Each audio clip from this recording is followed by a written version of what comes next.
Hello coders, and welcome to How to Fix. In today's video, we'll be focusing on a new bug that you might find challenging to solve. So without further ado, let's dive into today's bug.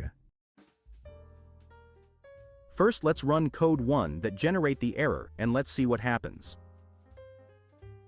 Here's the elucidation and the resolution to the bug.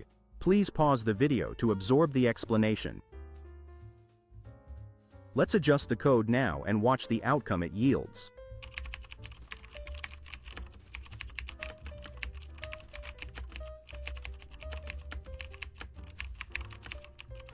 And there you have it. The code executes flawlessly and our output matches our expectations. No more error.